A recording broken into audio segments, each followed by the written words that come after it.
Bismillahirrahmanirrahim. Assalamualaikum warahmatullahi wabarakatuh.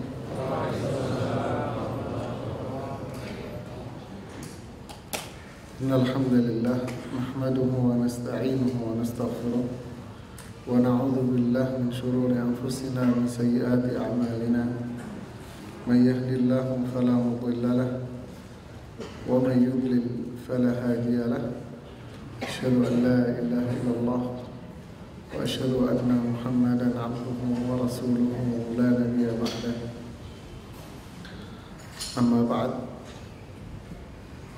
Para jemaah rahimani wa rahimakumullah, kita melanjutkan kajian kita terhadap ayat-ayat Al-Quran. Mudah-mudahan kita termasuk apa yang disabdakan oleh Rasulullah sallallahu alaihi wasallam, khairukum man ta'allama al-Qur'ana wa 'allamah. Sebaik-baik kalian adalah orang yang mempelajari Al-Quran dan mengajarkannya. Kita sampai pada surat Al-Alaq.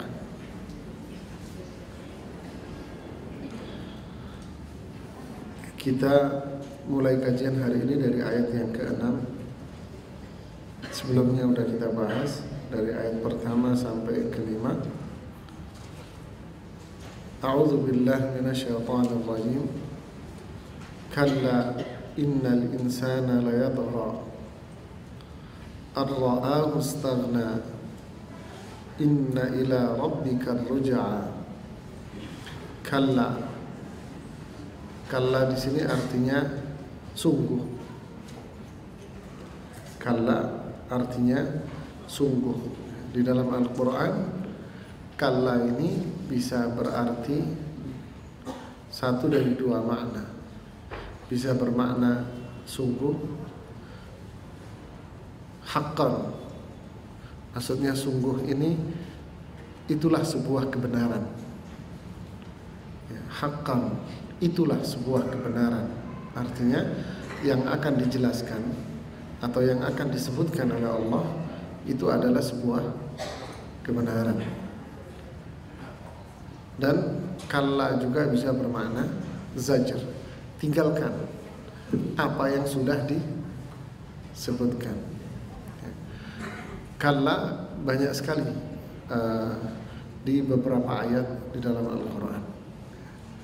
Pada ayat ini kalla di sini bermakna haqqan, benar adanya. Atau bahasa lain, benar adanya. Dan itu adalah sebuah kebenaran. Apa itu yang akan disebutkan oleh Allah? Innal insana, sesungguhnya manusia. Itu la ini harfu taukid, huruf yang tujuannya memberikan penekanan arti. Yatgha itu artinya melampaui batas.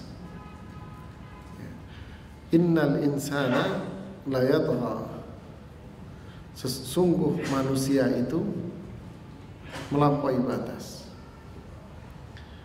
Digabung dengan sebelumnya kalla haqqan, sebuah kebenaran bahwa manusia itu mempunyai sifat melampaui batas.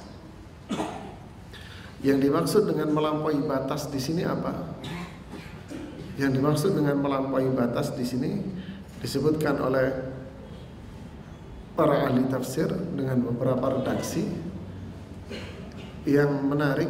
Komentarnya Imam Al-Baghawi rahimahullah di tafsir Al-Baghawi, yang dimaksud melampaui batas di sini adalah keluar dari hukum-hukum yang telah Allah tetapkan. Yatajawaz hudud, dia melampaui batas, artinya keluar dari hukum.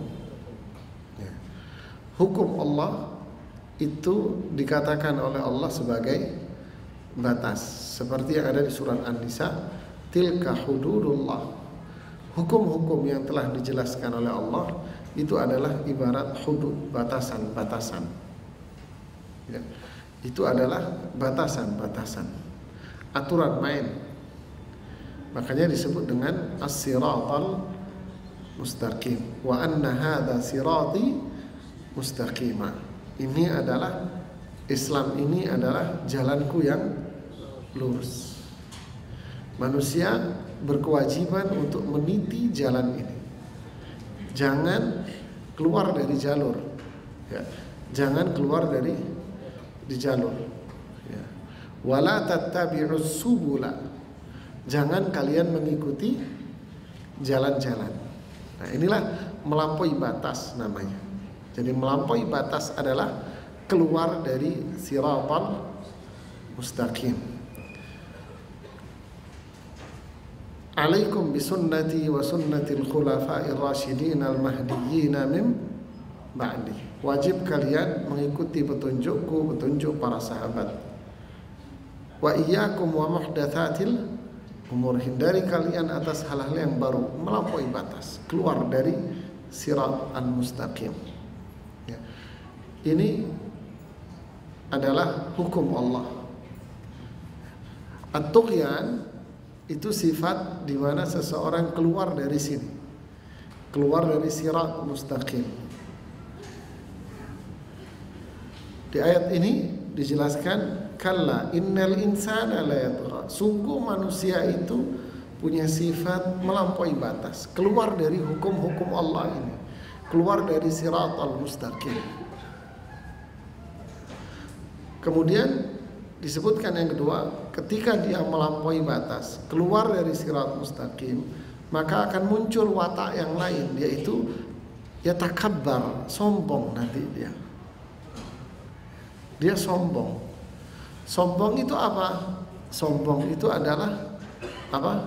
Sombong menolak kebenaran, batarul haq, dan yang kedua memandang sebelah mata, memandang orang lain dengan sebelah mata.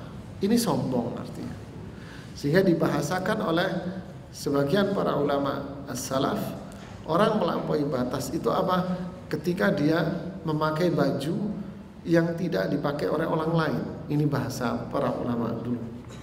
Dia memakai kendaraan yang tidak dipakai oleh orang lain, sehingga dia menganggap dirinya mengangkat dada, membusungkan dadanya, dan menganggap ini loh saya. Ini perilaku-perilaku orang yang melampaui batas.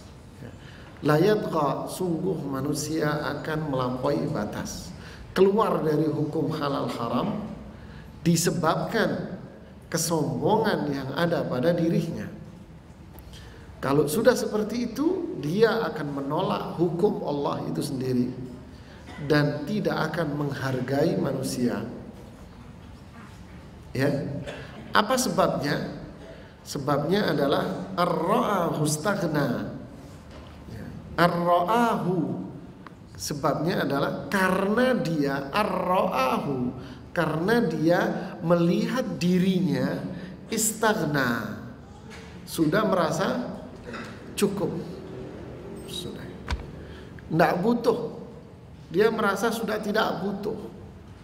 Dia merasa mampu segala-galanya, bisa melakukan segalanya, sudah nggak butuh dia. Ini yang menyebabkan dia mempunyai sifat tughyan, melampaui batas. Merasa dia cukup, tidak butuh, diartikan oleh para ulama tafsir dengan artian apa? Ketika dia memiliki harta dunia. Jadi dunialah yang menganggap, yang menjadikan manusia itu apa? Berada di atas awan, sehingga dia menganggap dirinya sudah tidak butuh, sudah di awan dia. Contoh, fa amma man tagha, apa kelanjutannya? Wa atharal hayata dunia. Lihat. Adapun mereka yang tagha apa tadi? Melampaui batas, keluar dari batasan.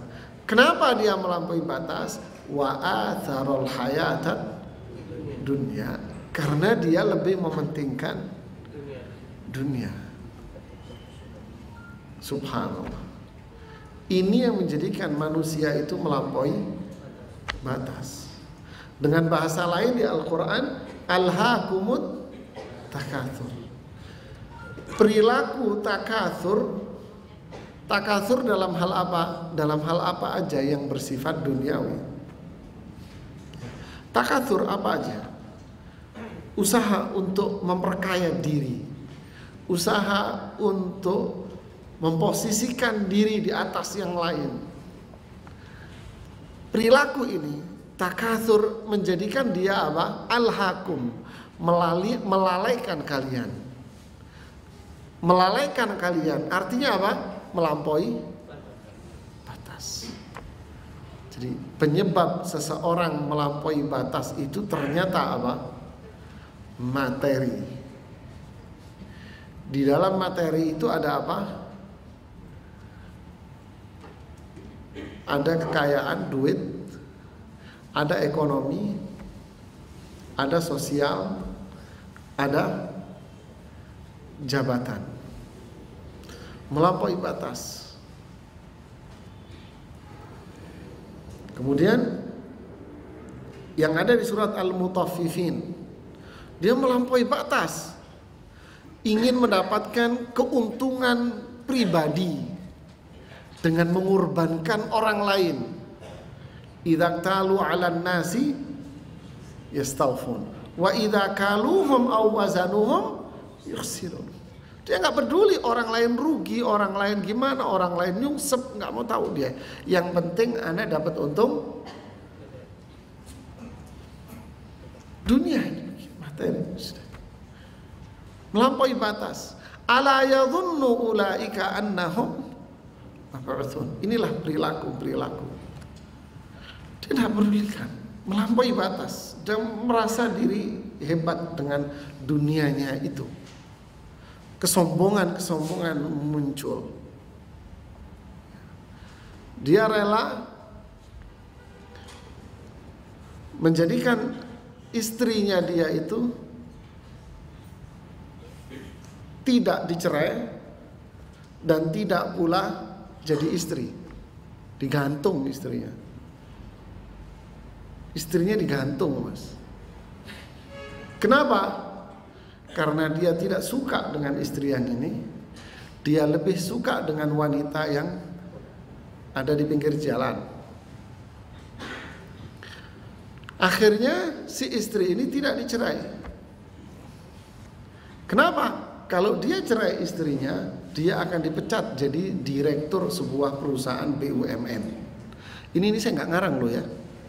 Ini kisah nyata, cuman saya nggak perlu lah dipertajam. Ya. Dia tidak mau menceraikan istrinya. Kenapa? Karena taruhannya adalah jabatan dia, direktur dia di sebuah BUMN ini. Dilepas tuh istrinya. Istri kagak, dicerai hendak. La haula wala quwata illa. Lihat. Tak melampaui batas manusia. Tidak kenal namanya hukum, tidak kenal namanya haram, tidak kenal namanya halal. Hanya karena dunia. Ar-ra'a mustaghna, menganggap dirinya sudah. Fir'aun menganggap dirinya hebat dengan kekuasaan dia. Begitu juga Namrud.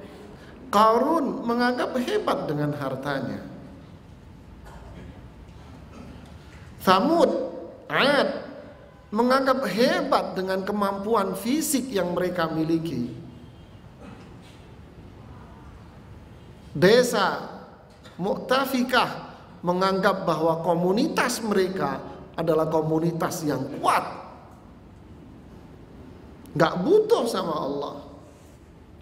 Kaum Lut, kaum Sadum menganggap dia berkuasa dengan kondisi mereka. Sosial budaya mereka kuasai sehingga gak butuh. Mana janjimu wahai Lut? Mana janjimu wahai Saleh yang katanya mau menimpahkan azab? Bohong kamu, Tuhanmu gak berani menimpakan azab sama kita. Ini contoh orang. Abu Jahal, Abu Lahab sombong dengan ekonomi, dengan sosial dia, dengan jabatan dia, dengan bangganya dia ketika berhasil mengumpulkan pemuda-pemuda terkuat, terhebat di kota Makkah dalam sebuah pertemuan parlemen yang mereka lakukan di kota Makkah, yang menghasilkan keputusan bahwa akan dikumpulkan pemuda terhebat terkuat di Makkah. Lalu mereka memutuskan untuk membunuh Muhammad bin Abdullah dengan laki-laki terhebat di kotanya. Sehingga Abu Jahal pun ketika pergi ke rumah Rasulullah untuk membunuhnya, dia bernyanyi ceria sambil membaca syair-syair jahiliyah. Dengan bangganya dia mengatakan, kali ini tidak ada yang bisa mengalahkanku. Tagha, melampaui batas. Innal insana la yadgha ar-ra'ahu istaghna. Ketika dia menganggap dirinya sudah tidak butuh sama Allah, dia mampu segala-galanya. Lalu Allah ingatkan di sini mereka, inna ila rabbika ruj'a. Kamu mau pergi kemanapun, kamu mau lompat pagar, kemanapun kamu akan pergi, ujung-ujungnya kamu akan balik ke sini. Kamu mau balik, lompat kemana? Kalau kita dulu ngomong di pesantren, kalian ngomong sama santri ini di pesantren, kalian mau kabur dari pondok ini pasti ketahuan. Mau lari dari pondok, lompat, kamu ketahuan juga. Mau ngumpet dimanapun, kita tahu kamu lagi main jam sekian dari jam sekian di situ, di pojok kampung sebelah sana, tahu? Ini hanya ilustrasi. Ar-ra'a inna ila rabbika ar-ruj'a. Kamu mau lompat pagar, kamu mau melampaui batas, kamu mau sombong, kamu mau menganggap Tuhan, kamu mau menganggap hartamu ini semua bisa menyelamatkan kamu, dan sebagainya dan sebagainya. Qarun, Fir'aun, ana rabbukumul a'la. Abu Jahal yang menganggap bahwa saya pasti menang, malam ini kita membunuh Muhammad, malam ini pasti kita akan membunuh Muhammad. Ketika pasukan pun yang dikenal dengan pasukan Ahzab, pasukan koalisi dari beberapa perkumpulan Yahudi dan musyrik, mereka yakin dengan jumlah 10.000 itu mampu akan menghancurkan kota Madinah. Yakin mereka dengan itu. Ujung-ujungnya apa? Kamu akan dikembalikan sama Allah. Mau melampaui batas kemanapun kamu pergi, semua kalian akan balik kepada Allah. Ini artinya apa ini? Ala yadhunnu ulaika annahum mab'utsun. Kalian yang bisnisnya curang, yang dagangannya curang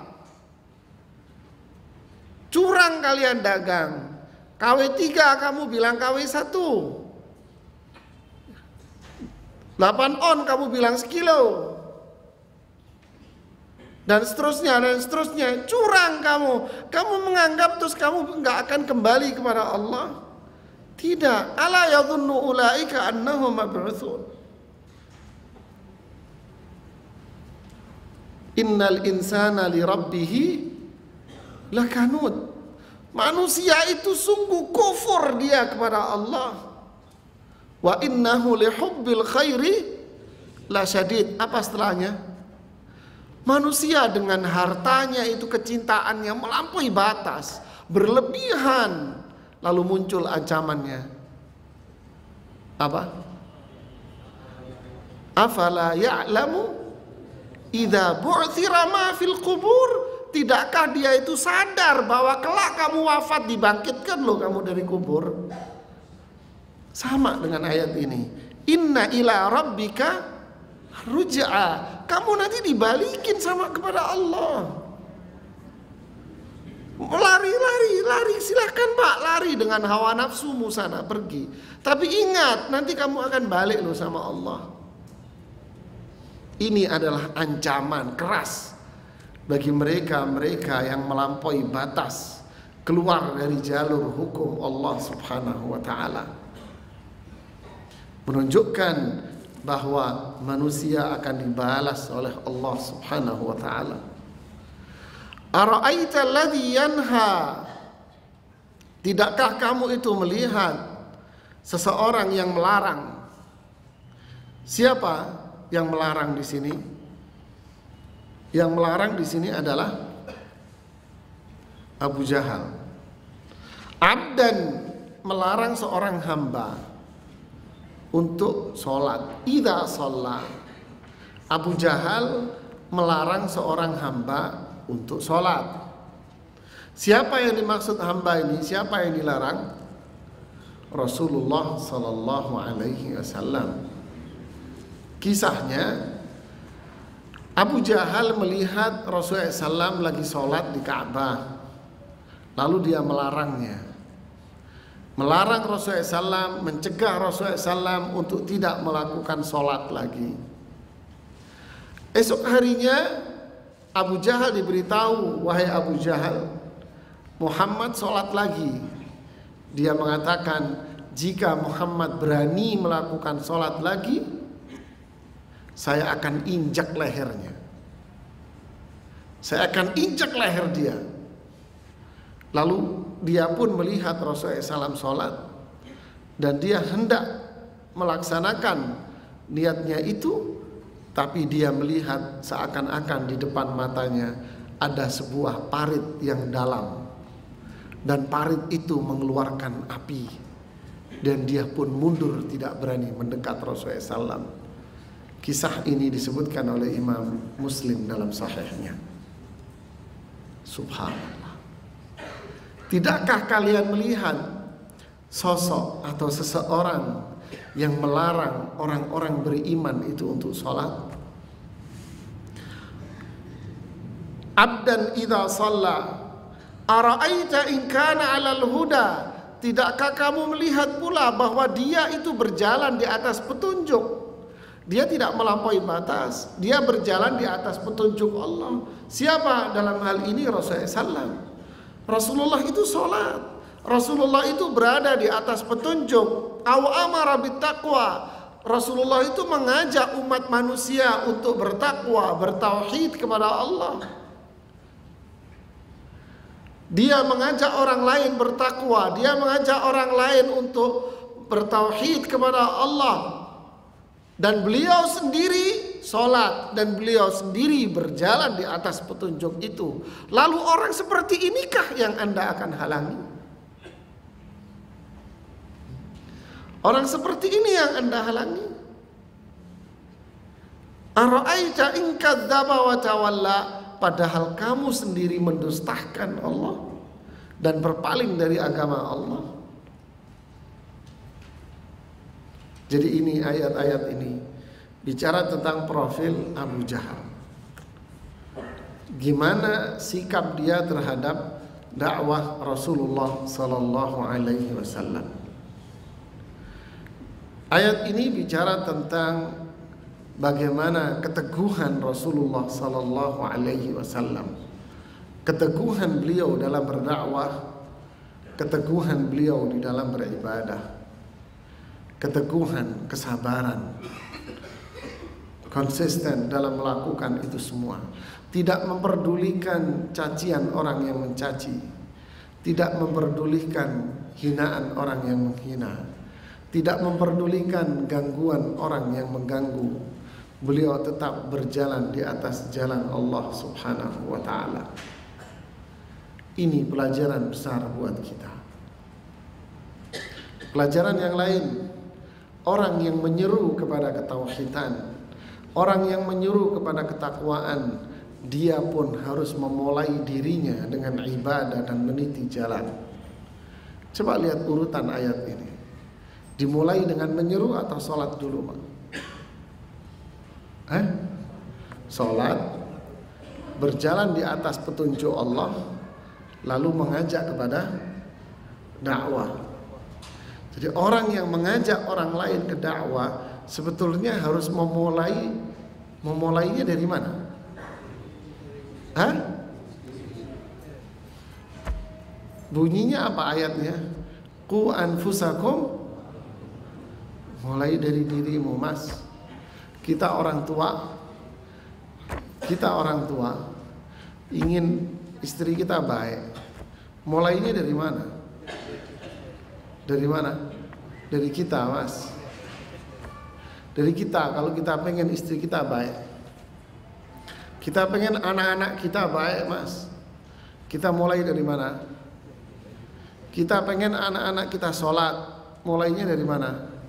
Kita sholat, kita komitmen. Anda ajak orang lain. Ini urut-urutan ini bukan begitu aja loh. Ini Allah loh yang ngurutin. Ini Allah loh yang membuat urut-urutan. Ya kan? Memulai dari perilaku, sikap. Sikap ini.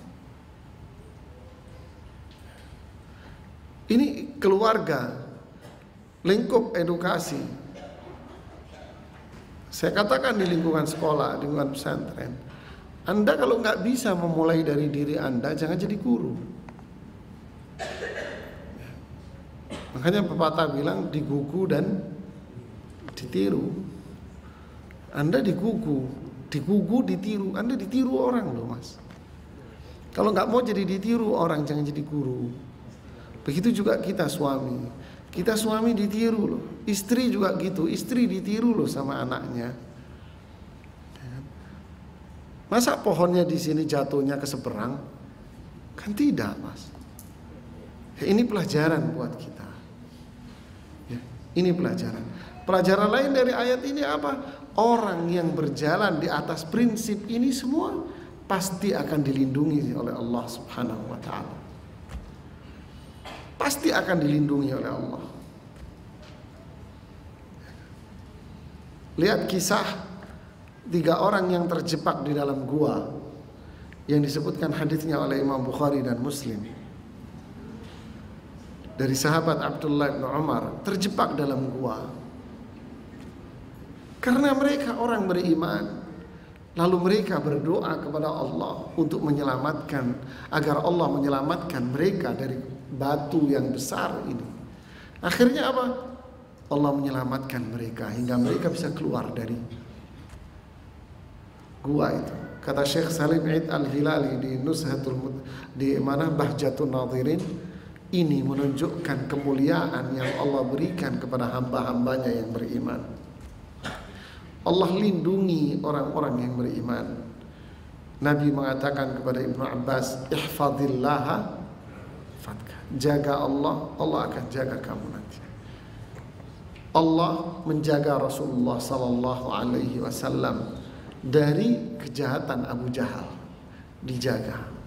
Para sahabat dijaga oleh Allah dari kejahatan-kejahatan orang kafir. Sehingga mereka para sahabat dengan gemilangnya, dengan keberhasilan yang luar biasa ketika mereka menyebarkan dakwah ke seluruh penjuru di dunia. Inilah kemuliaan itu di tangan orang beriman.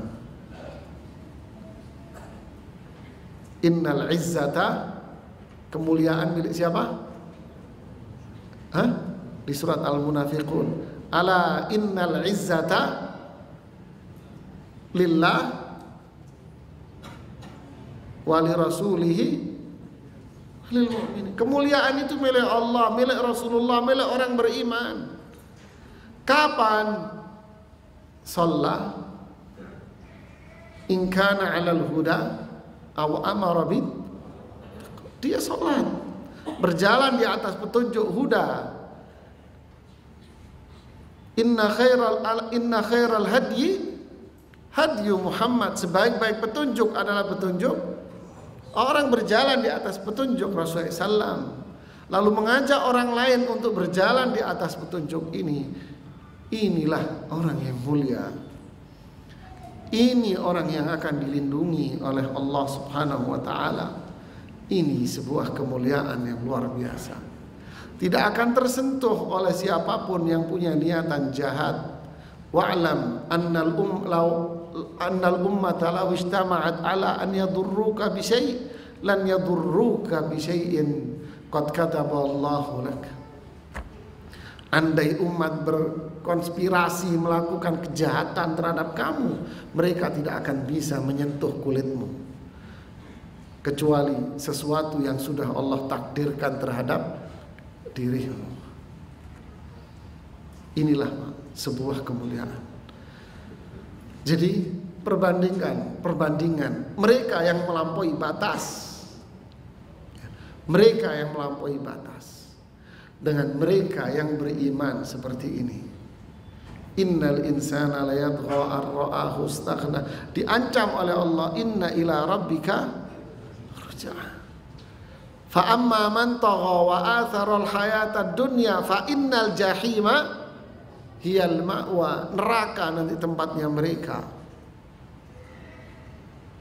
Jadi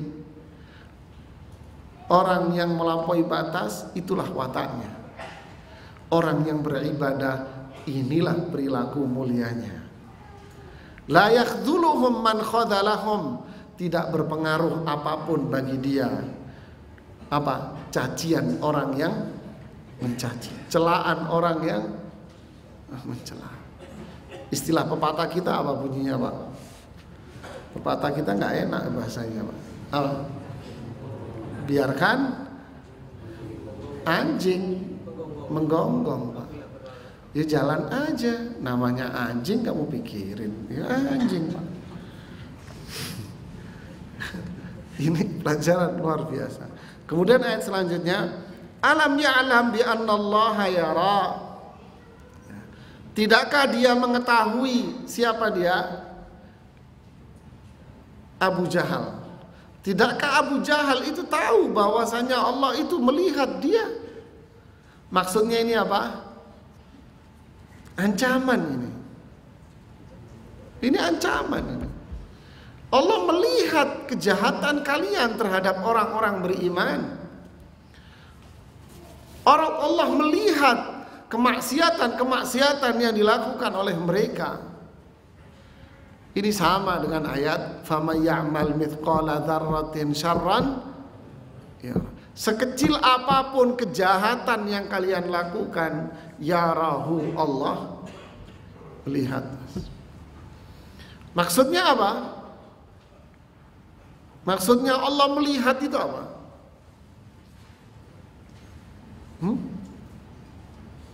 Apa maksudnya? Allah melihat. Maksudnya apa? Mengetahui. Terus? Ketahuilah wahai Abu Jahal, kejahatan yang kamu lakukan, rencana yang kamu buat, Allah tahu. Allah melihatnya. Maksudnya Allah tahu. Terus yang kedua apa? Ancaman, Pak. Artinya apa? Kamu akan mendapatkan dosa. Syarran yara, sekecil apapun keburukan yang kamu lakukan, Allah tahu. Maksudnya apa? Ada dosanya di situ. Sekecil apapun, dzarrah, bayi semut kata para ulama, dzarrah itu. Sekecil apapun yang Anda lakukan, Allah lihat. Begitu juga kebaikan. Faman ya'mal mithqala dzarratin khairan ya. Allah pun melihatnya. Artinya apa? Di situ ada pahala. Sekecil apapun. La tahqiranna minal ma'rufi syai'a. Kata Nabi, jangan kalian sekali-kali menyepelekan perbuatan baik, walaupun itu kecil. Ittaqun nara walau bisyikki tamrah. Hindarilah api neraka walaupun itu hanya dengan sepotong kurma. Allah melihat, Mas. Allah melihat. Al jannatu aqrabu ila ahadikum min syiraki na'lih wan naru mithlu dzalik. Surga itu lebih dekat pada diri kalian daripada sendal jepitmu. Begitu juga neraka lebih dekat pada diri kalian daripada sendal jepitmu, Mas. Artinya apa? Jangan coba-coba menyepelekan maksiat ataupun menyepelekan perbuatan. Semua itu ada kompensasinya. Jika itu buruk, maka itu dosa. Jika itu baik, maka pahala. Begitu juga ini, wahai Abu Jahal, jangan menganggap kamu itu hebat. Jangan menganggap tidak ada orang yang tahu. Allah tahu konspirasi yang kamu kerjakan. Allah Maha tahu. Ketika mereka berkumpul seperti saya ceritakan tadi di parlemen mereka di Makkah, dan mereka di situ ada tamu setan satu yang berbentuk manusia, dan setan ini yang memberikan ide kepada Abu Jahal, hendaknya kalian mengambil satu orang dari setiap suku, dan orang ini adalah orang yang paling hebat di suku itu. Audisi, bikin audisi kamu. Yang menang di setiap suku dia yang terhebat, kumpulkan dari semua mereka, lalu mereka berkumpul jadi satu, dan mereka inilah yang akan membunuh Muhammad. Jibril datang, Muhammad, mereka ngumpul tadi mau bunuhmu. Nanti malam kamu keluar sama Abu Bakar ya. Innahum yakiduna kaida. Mereka buat tipu muslihat yang mereka menganggap itu dahsyat sudah tipuannya. Wa akidu, kata Allah, aku yang akan menimpahkan kejahatan buat kalian semuanya. Dia mengira Allah nggak tahu. Dikira Allah nggak tahu, Mas. Allah Maha tahu. Ini adalah bagi seorang muslim melahirkan sifat muraqabah, melahirkan sifat ittaqillaha haitsuma kunta, bertakwalah kamu kepada Allah dimanapun kamu berada. Ini beribadahlah kamu kepada Allah seakan-akan kamu melihat Allah. Jika tidak, yakinlah bahwa Allah itu melihat kamu. Yakin Allah melihat kamu, Mas. Fisirri wal alan, baik sendirian maupun di depan orang lain, Allah melihat. Berarti dari sisi akidah kita bisa fahami dari sini bahwa Allah memiliki sifat apa? Melihat. Allah itu punya sifat melihat sesuai dengan keagungan dan kebesaran Allah Subhanahu wa taala. Kalla la in lam yantahi, sungguh, dan ini sebuah kebenaran, jika kalian tidak menghentikan kejahatan kalian itu, ini ancaman, Pak. La in lam yantahi, jika dia Abu Jahal tidak menghentikan kejahatannya terhadap Rasulullah, jika orang-orang kafir itu tidak menghentikan kejahatannya kepada Islam dan umat Islam, apa? Lanasfa'am bin nasiyah, kami akan mengambil ini apa? Ubun-ubun ya. Ini namanya ubun-ubun ya. Kami akan tarik ubun-ubun dia nanti. Di mana? Di dunia dan di akhirat.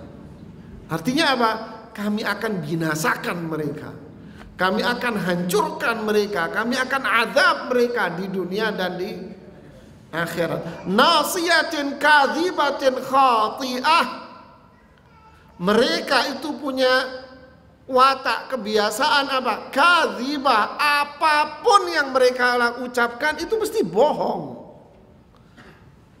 Nasiyatin kadzibah, ubun-ubunnya bohong dia. Mereka orang-orang kafir ini pasti bohong sama kamu. Khati'ah, perbuatannya salah sama kamu. Orang kafir ngasih sumbangan ke lembaga Islam. Gimana? Bohong. Saya dulu didatengin perwakilan dari Bank Dunia, dari pesantren dulu, mau ngasih sumbangan uang. Saya bilang terima kasih. Kenapa? Mohon maaf mas, ada udang balik peyek mas. Saya bilang. Kaget ya, maksud Pak Ustadz, sudah Anda tafsirin sendiri. Ada ini mancingnya pakai udang lobster. Kailnya pakai udang lobster mas. Yang didapat apa? Ikan hiu. Ya kan, kira kita bego apa? Tak sendiri pulang sono, saya bilang. Itulah, mana ada nasiyatin kadzibatin. Abu Jahal itu kalau bicara bohong, dan kalau berbuat penuh dengan kesalahan. Terus umat Islam menganggap hebat gitu orang kafir. Coba lihat umat Islam terbelakang, mundur semuanya. Tuh orang barat selalu maju. Bangga sama orang kafir. Nasiyatin kadzibatin khoti'ah. Bohong dan salah itu. Lihat. Falyad'una, dia ditantang sama Allah. Abu Jahal, kamu kan punya komunitas. Kumpulkan semua kaummu untuk menantang saya. Sanad'uz zabaniyah, dan saya akan panggil malaikat-malaikat yang jaga neraka. Ini bukan main, ini bahasanya. Jadi apa? Jangan coba-coba ngelawan Islam. Jangan coba-coba ngelawan umat Islam. Jangan coba-coba merendahkan Al-Quran, merendahkan sunnah Rasulullah SAW, merendahkan syariat Islam. Kamu akan berhadapan dengan Allah. Walaupun kita tidak boleh membalasnya, Allah yang akan membalasnya. Allah yang balas mereka. Sanad'uz zabaniyah, kami akan panggil zabaniyah, para malaikat-malaikat penjaga neraka. Kalla, ini sebuah kebenaran. La tuti'hu, jangan kamu mendengarkan orang-orang kafir itu ya. Ada yang lebih jelas dari ini mas? La tuti'hu, jangan kamu taati.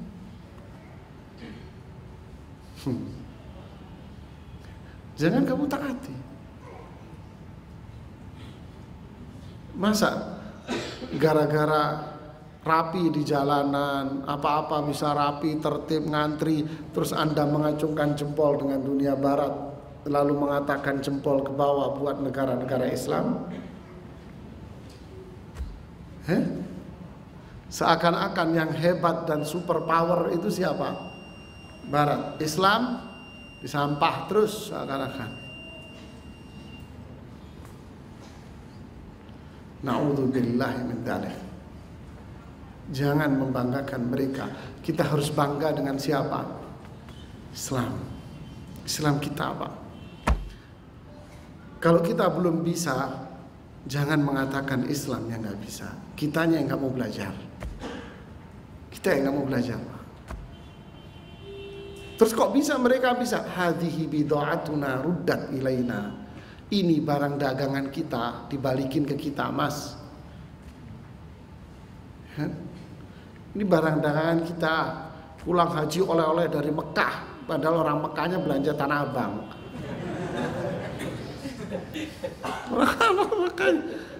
Kata pedagang pasar di kota Madinah, dia bilang sama saya, "Kamu orang Indonesia?" "Iya." "Ngapain kamu belanja sama saya?" "Kenapa emang?" "Ini semua kain ini saya belanja dari Indonesia, tahu," kata dia. "Oh iya, iya benar. Cuman saya nggak tahu Indonesianya di mana ya. Ngapain kamu jauh-jauh beli di sini? Mahal kamu," kata.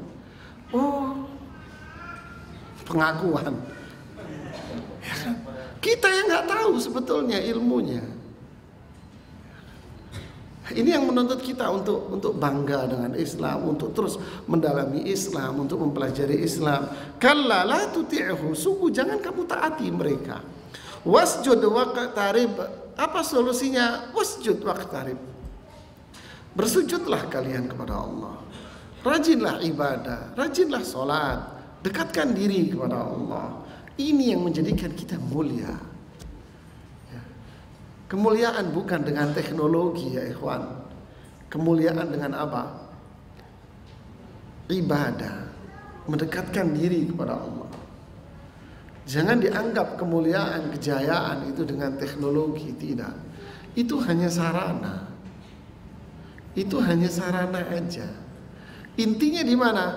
Intinya ada pada diri mereka masing-masing. Apa yang menjadikan mereka mulia?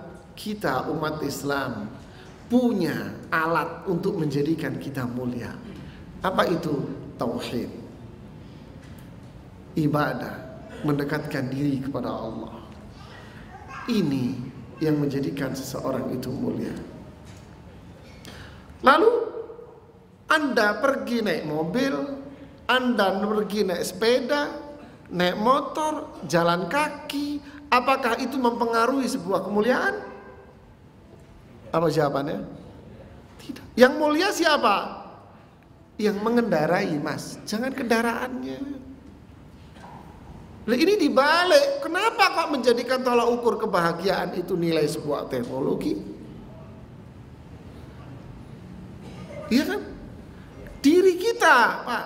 Wasjud waq, sujudlah kamu kepada Allah. Dekatkan diri kepada Allah. Qad aflaha man zakkaha. Qad aflaha man tazakka. Ya ayyatuhan nafsul mutmainnah. Ini kemuliaan ini. Jiwanya bersih, jiwanya mulia. Nah, inilah kandungan-kandungan dari surat Al-Alaq. Inti kesimpulannya adalah perbedaan antara mereka yang melampaui batas dengan mereka yang beriman. Fa amma man tagha wa atharal hayata, dengan siapa? Dengan wa amma man khafa maqama, dengan orang yang takut terhadap Allah. Lalu wa nahan nafsa 'anil hawa. Inilah perbedaannya.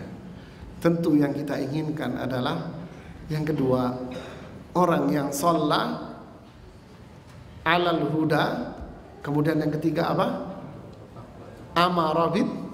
Ini yang kita inginkan. Salat, berjalan di atas petunjuk Rasulullah, dan mengajak orang untuk menjadi takwa. Illal ladzina amanu wa amilu wa tawasaw bil haqqi. Ini. Selain ini, innal insana la yatgha. Innal insana li rabbih lakanut. Wallahu a'lam bishawab. Kita lanjutkan habis adzan habis sholat dengan tanya jawab. Bismillahirrahmanirrahim. Alhamdulillah wassalatu wassalamu ala Rasulillah wa ba'd. Ada beberapa pertanyaan yang tertulis di sini. Pertama, ini menarik ini pertanyaannya. Dia cerita, anak saya lagi liburan dari pesantren memakai cadar. Selama liburan jalan-jalan di mall, saya menyuruh anak saya melepas cadar dulu, mengingat banyak dicurigai memakai cadar. Berdosakah saya? Ya dosa lah Pak, anaknya pakai cadar disuruh nyopot, gimana sih Pak? Ya berdosa. Biarkan anak Anda beribadah. Terlepas dari perselisihan ulama, yang jelas itu adalah satu kemuliaan bagi seorang wanita muslimah. Kecurigaan atau ketakutan dan sebagainya, ini kan sesuatu yang tak berdasar. Dan alhamdulillah, semakin hari al-haq, kebenaran itu semakin memancar dengan terang. mana pemakai cadar yang sebetulnya dan mana pemakai cadar karena mukanya bisulan. Kan semakin ketahuan ya. Mereka para penegak hukum kita semakin tahu hari demi hari. Mereka belajar sehingga mereka tahu bahwa mana yang celana cingkrang karena syar'i, mana yang celana cingkrang karena banjir, kan? Ini hal yang akhirnya tidak perlu ditakuti. Jadi kita pun harus berani melakukan apa yang disyariatkan oleh Allah tanpa kita takut. Kenapa? Karena prinsip dasar kita jelas, akidah kita jelas, tauhid kita jelas. Kalau kita tidak berbuat salah, ngapain kita harus takut? Sehingga prinsip ayahnya ini tentu tidak dibenarkan. Kemudian bagaimana cara istinja dengan selain air? Ya, istinja ini kalau bahasa kita cebok. Ini masalah fikih nih. Istinja ini cebok, Pak. Membersihkan diri dari najis. Tentu media yang paling utama dalam bersuci itu adalah air. Ini yang paling utama. Dan tidak boleh beralih dari air kepada yang lainnya.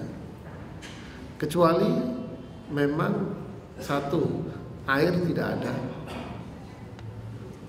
Yang kedua, dia tidak boleh menggunakan air. Baru dia boleh berpindah kepada yang lainnya.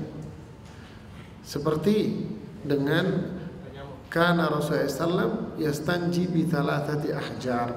Di hadis Abdullah bin Mas'ud, Rasulullah SAW beristinja dengan 3 batu.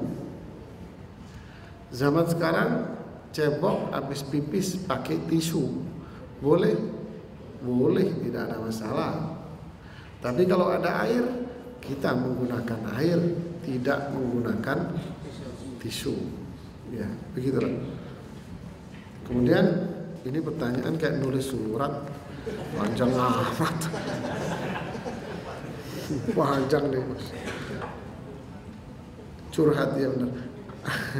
Ayah saya sudah wafat, ibu saya masih ada. Orang tua saya memiliki 5 anak perempuan dan tidak punya anak lelaki. Ayah saya punya 4 saudara laki-laki dan 1 saudara perempuan. Semuanya sudah wafat.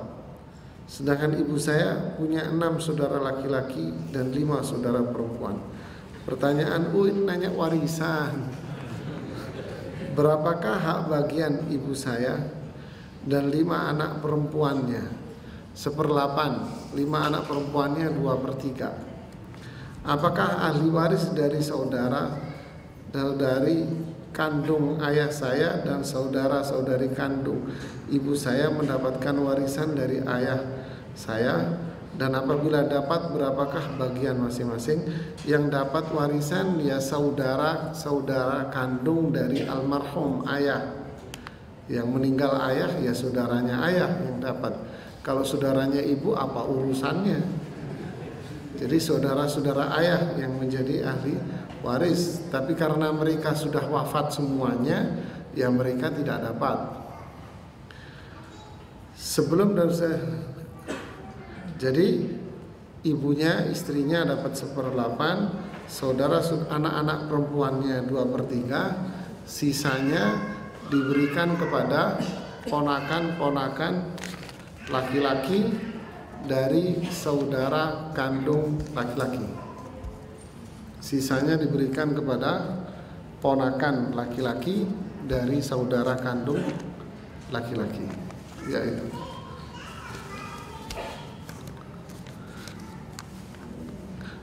kita mandi junub.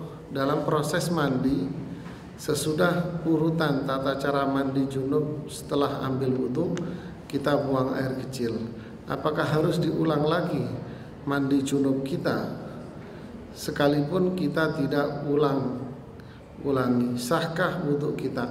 Jadi kalau ditanya mandi junubnya diulang nggak? Ya enggak lah, tidak perlu.